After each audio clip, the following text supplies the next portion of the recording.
Now, as promised, let's return to Capitol Hill, because over the last hour or so, Sam Altman, the CEO and co-founder of OpenAI, has been giving evidence before a congressional committee in Washington. OpenAI is the company, of course, behind the artificial intelligence tool ChatGPT that has the potential to revolutionise how people work, shop and interact. Well, he's being questioned by US lawmakers about both the huge benefits the technology could bring, also the threat that artificial intelligence could pose for humanity, plus the safeguards that will actually be needed. Back in March, Elon Musk, you may remember, and other tech leaders published an open letter calling for the development of AI systems to be paused.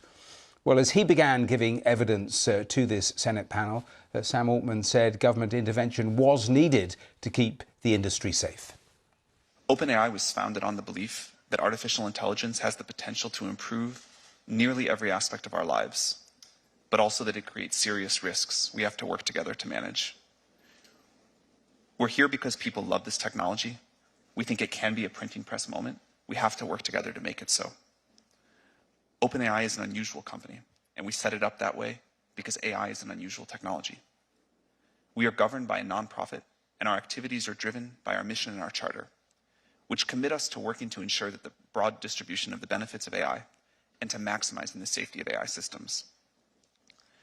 We are working to build tools that one day can help us make new discoveries and address some of humanity's biggest challenges, like climate change and curing cancer.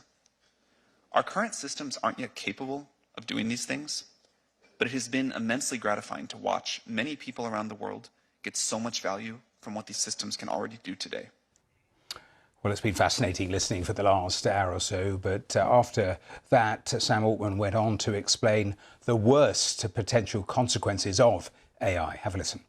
I think jobs and employment and what we're all going to do with our time really matters. I agree that when we get to very powerful systems, the landscape will change. I think I'm just more optimistic that we are incredibly creative and we find new things to do with better tools, and that will keep happening. My worst fears are that we, the field, the technology, the industry, cause significant harm to the world. I think that could happen in a lot of different ways. It's why we started the company. It's a big part of why I'm here today and why we've been here in the past and we've been able to spend some time with you. I think if this technology goes wrong, it can go quite wrong, and we want to be vocal about that. We want to work with the government to prevent that from happening, but we try to be very clear-eyed about what the downside case is and the work that we have to do to mitigate that. That individual's right to privacy and their right to secure that data and that created work. So a few thoughts about this. Number one, we think that people should be able to say, I don't want my personal data trained on. I think that's right. That gets to a national privacy law, which many of us here on the dais are working toward getting something that we can use. Yeah, I think strong privacy. My time's expired. Let me yield back. Thank you, Mr. Chair.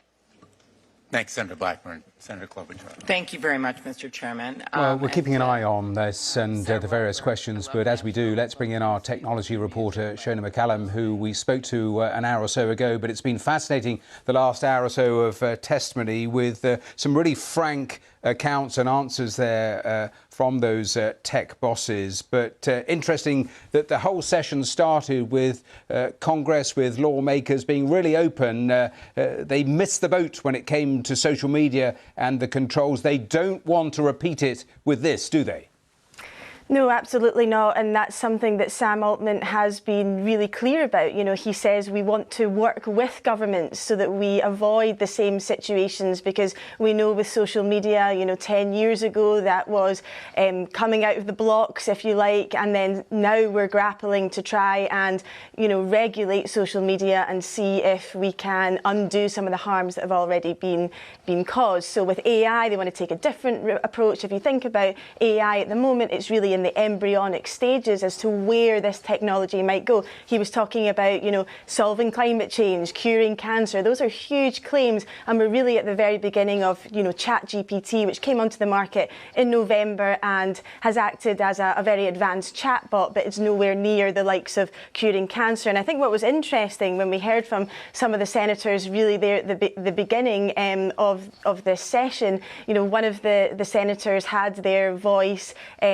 which was generated by artificial intelligence and that had been written by ChatGPT. And he said, look, you know, I didn't open my mouth there at all, and yet this technology was able to mimic him. And he said, look, that was kind of similar to some of the dangers and concerns that were raised. You know, you can mimic, you can impersonate someone. How do we mitigate against that type of technology being used in a more sinister way? There was also the concerns around, you know, how do we protect children from this technology? Can it, you know, give teenagers advice about how to self-harm, for example, or lie to their parents? You know, there were a lot of real questions affecting households up and down the country. We've done loads of stories about how ChatGPT has infiltrated education and how, you know, medical services are now using it. You know, this is a real question for a lot of industries, and it's interesting that the senators are now putting those questions towards Sam Altman, who is being very frank. We discussed before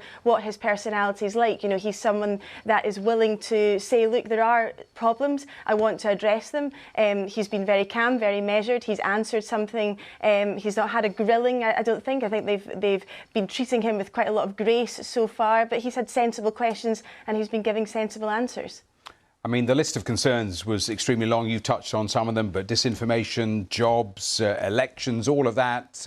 But in terms of solutions, we heard them say there were solutions. What do they think they are?